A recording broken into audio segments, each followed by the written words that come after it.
Asal-usul pelet maronge. Pelet maronge memang dahsyat dan selalu diburu orang yang memerlukan pelet. Ini diyakini paling ampuh dalam memikat asmara lawan jenis. Ritual memperoleh pelet maronge pun unik, yakni dengan ziarah di makam Mbah Gabug, lalu merendam di Sungai Cilutung dan membuang pakaian dalam. Ilmu pelet adalah ilmu yang sering diburu orang, di antaranya oleh mereka yang sulit bertemu jodoh, usaha selalu rugi, dan peruntungan negatif. Dan ilmu pelet maronge lebih dikenal sebagai pemikat asmara. Ilmu pelet ini didasar ilmu yang berasal dari ajian si Kukuk Mundik, milik Mbah Gabug yang terkena pilih tanding. Bila ditelusuri lebih jauh, ajian si Kukuk Mundik berasal dari legenda keramat Maronge. Maronge sendiri sebenarnya nama sebuah desa di Kecamatan Tomo, Kabupaten Sumedang. Lokasinya di sebuah kabupaten Majalengka dan juga dekat dengan Bendungan Jati Gede.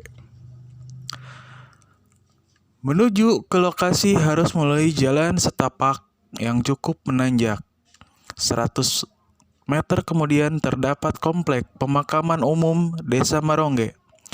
Di dalamnya terdapat 3 bangunan, salah satunya paling dikeramatkan karena diyakini kuburan Karuhun sebagai ujung dari asal-usul ilmu pelet maronge.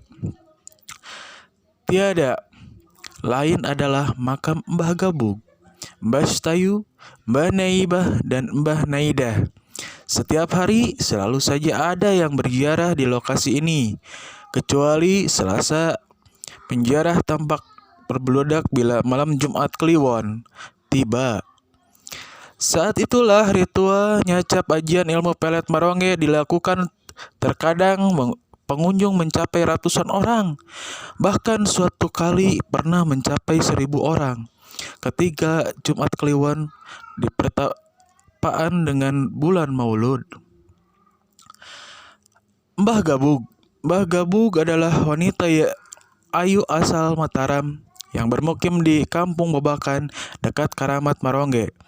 Sekarang di sanalah Mbah Gabug dahulu tinggal bersama 3 saudara wanitanya, Mbah Stayu, Mbah Naibah, dan Mbah Naidah. Keempat saudara ini dianugerahi paras yang ayu. Bahkan kecantikan mereka terkena ke penjuru negeri, sehingga tidak sedikit raja, pangeran, pemuda yang terpikat. Namun, entah kenapa keempat gadis ayu rupawan ini senantiasa melajang. Dan itu pula yang mengundang rasa penasaran tersebut. Seorang raja bernama Kumbakala yang mengutus patih diiringi bala tentara untuk menemui dan merpaksa Mbah Gabug. Tapi niat buruk itu tercium Mbah Gabug, lalu bersemedi dan mengerahkan segenap kesaktiannya. Ketika rombongan tiba di gerbang dusun Babakan, mereka semua tertidur karena disirap Mbah Gabug. Tak seberapa lama mereka dibangunkan kembali sang patih yang congkak tak menyadari apa yang menimpa mereka dan pasukannya.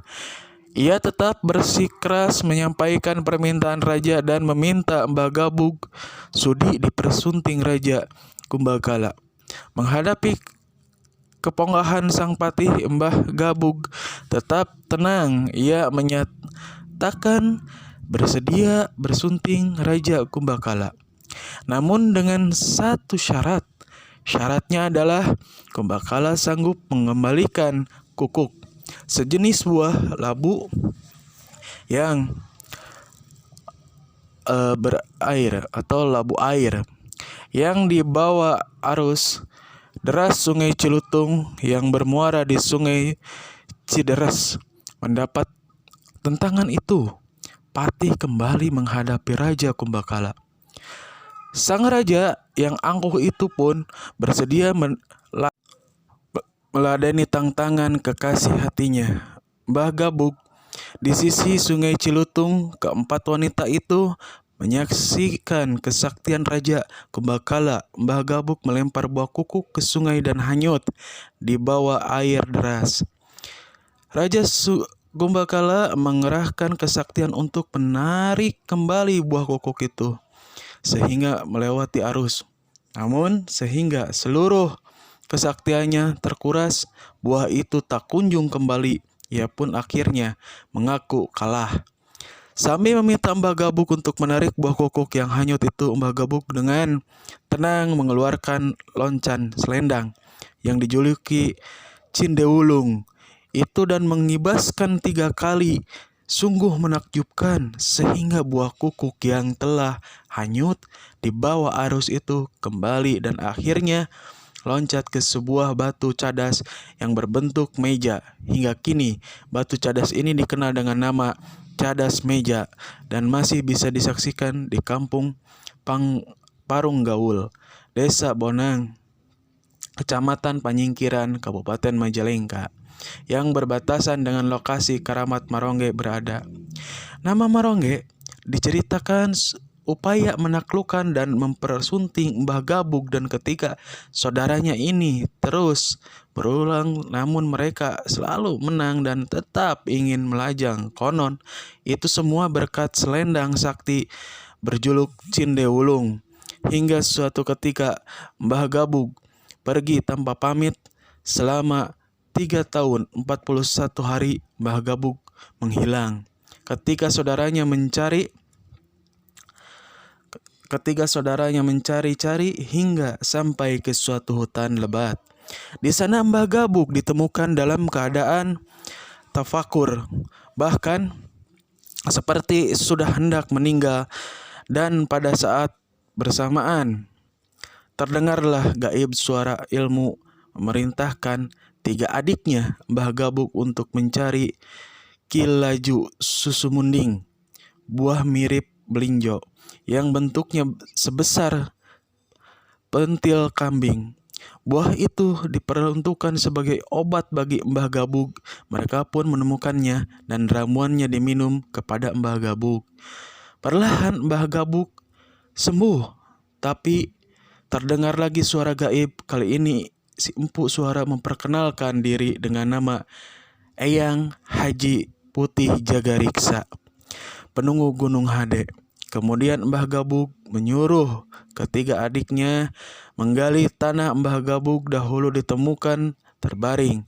Setelah selesai, Mbah Gabug masuk ke dalam dan memerintahkan ketiga adiknya untuk menutup lubang dan dengan rengge, sejenis ranting bambu haur. Setelah itu ketiga disuruh pulang.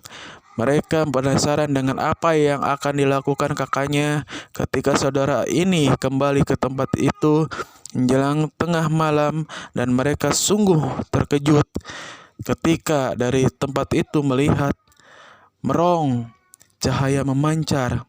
Akan tetapi tubuh Mbah Gabug tidak kelihatan lagi. Akhirnya nama itu sehingga kini disebut Marongge, berasal dari kata merong dan rengge. Dan sejak itu pula tempat itu dikeramatkan dan dikunjungi banyak orang yang mengalami kesusahan. Ajian kukuk mendapatkan ilmu Marongge harus dengan mengikuti ritual yang berpuncak pada malam Jumat. Ritual itu disebut nyacap ajian. Cara memperoleh ajian biasanya sejak Kamis siang para penjara sudah berdatangan. Mereka datang dari berbagai tempat. Menjelang malam mereka melakukan tawasul sambil mengungkap hajat masing-masing di sekitar malam. Makam Mbah Gabug dengan dipimpin kuncen atau yang mempunyai ajian kukuknya. Nah, ajian kukuk ini tidak sembarangan dimiliki orang, dan kalau mau memilikinya harus dengan orang yang benar-benar memiliki ajian kukuk itu, ditawajuhnya dan diijazahkannya. saat tengah malam di Marongge. Mereka berbaris dan berjalan menuju Sungai Cilutung, jaraknya sekitar 400 meter dari makam keramat Marongge. Dalam kegelapan malam, mereka bergerak melintas jalan Tolengas, Cijengjing, menyusuri jalan setapak sehingga mencapai Sungai Cilutung, lebarnya 50 meter. Seluruh peserta turun ke sungai yang airnya tidak terlalu dalam. Sambil mandi dan berendam, mereka membaca mantra yang diberikan oleh yang mempunyai ajian kukuk mudik. Membaca mantra yang diiringi ungkapan agar tercapai segala keinginan secara berendam itu merupakan ritual yang penting dalam prosesi mendapatkan ilmu pelet Marongge. Dan hingga mendekatkan akhir prosesi, mereka diharuskan berniat bersih, lalu menghanyutkan celana dalam di sungai itu. Konon ritual buang pakaian dalam itu sebagai bentuk membuang segala kesialan-kesialan. Prosesi nyacap ajian ini pun selesai. Ketika keluar dari sungai, para peserta menganggapnya sebagai memasuki babak baru dalam hidupnya. Ada semacam semangat dan meyakini yang kalau ingin jodoh mereka atau perempuan bisa jadi percaya diri pasangan, dan selanjutnya mereka pun berjodoh dalam air itu. Orang yang beruntung kerap menemukan jodohnya seketika di tempat itu pula. Misalnya entah kenapa tiba-tiba seorang di Marongge. Semoga konten ini bermanfaat dan menambah pengetahuan bagi Anda semua. Jangan dijadikan suatu bahan perdebatan, tapi jadikanlah ini adalah wasilah pendekatan diri, berdoa bersama di tempat keramat dan mencari jejak atau tapak karuhun. Karena jasa-jasa para karuhunlah kita bisa berada dan merdeka dari negara Kesatuan Republik Indonesia ini. Maka dari itu hormatilah sejarah dan segala baik-baik situs dan tempat-tempat keramat untuk melestarikan nguri-nguri budaya. Sekian, mohon maaf bila ada salah-salah kata. Terima kasih. Wabillahi taufiq wal hidayah. Wassalamualaikum warahmatullahi wabarakatuh.